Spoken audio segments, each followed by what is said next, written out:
World cup নিয়ে আলোচনাটা পরে হবে, বাট এটুকু বলতে পারি নিউজিল্যান্ডের এই ওপেনার দুটোর ইনিংস দেখে আর রচিন রবীন্দ্রর অলরাউন্ড পারফরমেন্স দেখে সব থেকে মনের মধ্যে লাড্ডু যাদের ফাটছে না এখন, সেটা হচ্ছে কেকেআর সাপোর্টারদের। ভাই আজকে কেকেআর সাপোর্টাররা যা খুশি, আর ওই বলে না মন মে লাড্ডু ফুটা, ভাই আজকে প্রত্যেকের কত কত যে লাড্ডু ফুটছে মনের মধ্যে।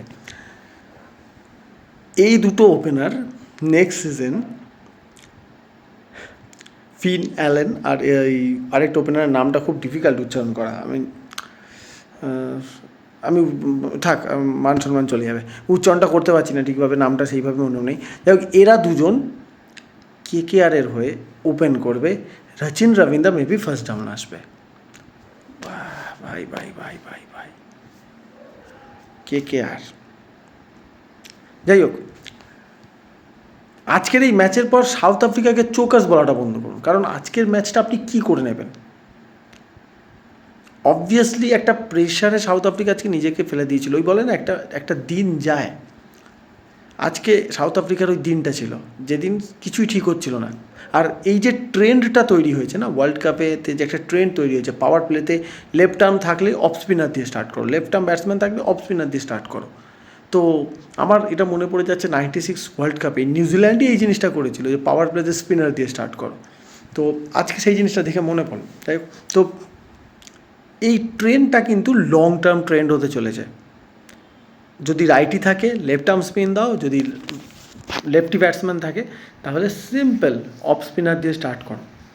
কারণ ইডেনের এই পিচ যে পিচ, তাতে এনিথিং আন্ডার 200 ইজ চেসেবল। আপনি এই পিচেতে এই গ্রাউন্ডে 200 নিচে রান আপনি ডিফেন্ড করতে পারবেন না। ইডেন এখন ওই ধরনের গ্রাউন্ড হয়ে দাঁড়িয়েছে। একটা সময় ছিল যখন ইডেন গার্ডেন্সে 150 170 মানে আনবিলিভেবল টোটাল বলা হতো।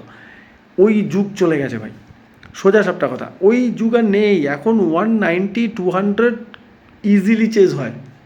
সো এই পিচেতে আমি আজকে একটা বন্ধুর সাথে আলোচনা করছিলাম যে ভাই ইডেনে যদি এনিথিং আন্ডার 200 হেসে গেলে চেজ হয়ে যাবে, কিন্তু 173 ইন 12.1 ওভার্স, আনবিলিভেবল ব্যাটিং না হলে এটা হয় না।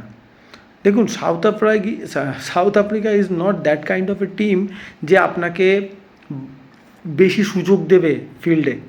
তো একটা সুযোগ প্রথমেই উঠেছিল, সেটা কুইন্টন ডিকক আর রেভিসের ভুল বোঝাবুঝিতে ওটা চলে যায়। কিন্তু তারপর সাউথ আফ্রিকা, বরঞ্চ উল্টে নিউজিল্যান্ডের আজকে ফিল্ডিং অফ ডে ছিল। রচিন রবীন্দ্র আর গ্লেন ফিলিপস ক্যাচ মিস করছে, এটা দেখাটাও মানে এটা দেখা যায় না এইসব জিনিস। রচিন রবীন্দ্র একটা ডলি মিস করেছিল, গ্লেন ফিলিপস যেখানে ক্যাচ ছেড়েছিল, তো এগুলো চট করে দেখা যায় না।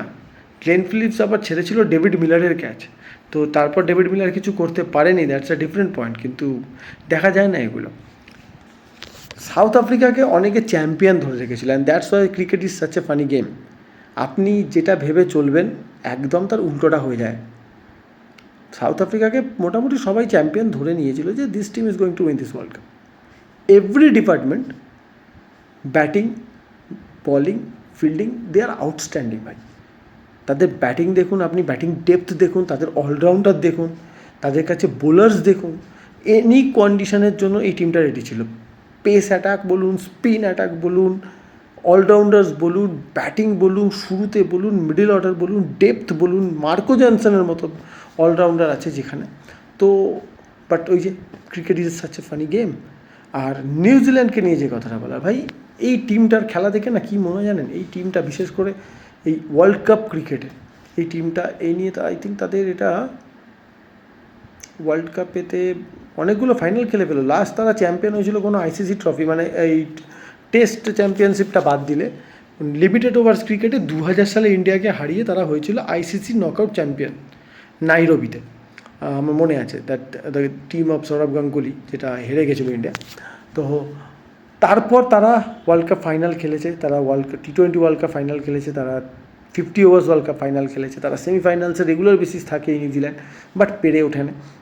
এখানে তাদের একটা বিশাল বড় চান্স। আর এই নিউজিল্যান্ড টিমটা না এমন একটা টিম, এদেরকে আপনি অনেকটা তুলনা করতে পারেন, কম্পেয়ার করতে পারেন একটা কাইন্ড অফ গ্যাম্বলারের সাথে। দে সিম্পলি লাইক মানে তাদের খেলার ধরনটা কেমন যে we have nothing to lose. আর এই ধরনের টিমটা খুব ডেঞ্জারাস হয়, কারণ ওদের উপর এক্সপেকটেশনসের সেই চাপ নেই।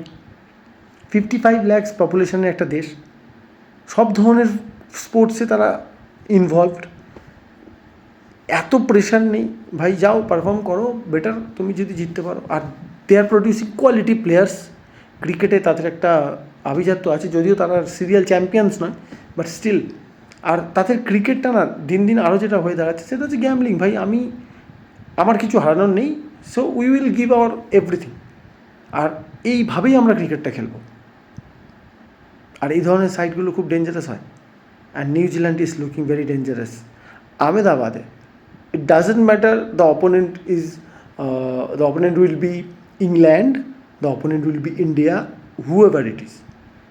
এই টিমটা যে কোনো কন্ডিশনে মানাতে পারে। আপনার এই ভাবুন একবার, নিউজিল্যান্ডের কাছে স্যান্টনার আছে, আপনার কাছে একটা রচিন রবীন্দ্র আছে, ইজ এ গুড অলরাউন্ডার ভাই, is a very good allrounder. এই ওপেনিং যে পেয়ারটা, দে আর লুকিং ট্রিমেন্ডাস ভাই। পেস বোলিং অ্যাটাক খারাপ নয়, ফিল্ডিংয়ে আপনি জানেন নিউজিল্যান্ড আপনাকে 1 ইঞ্চি জমি ছাড়বে না কোনো দিন। আপনার কাছে গ্লেন ফিলিপসের মতো ফিল্ডার আছে। They are suddenly looking like a title contender.